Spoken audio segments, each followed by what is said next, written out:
Assalamu Walaikum. Hello friends, how are you? Welcome back to my another video.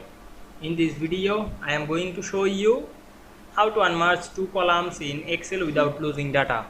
Let's get started. At first, you have to open your Excel workbook. Now we can see here some columns are merged and included the text. Now we want to unmerge the column.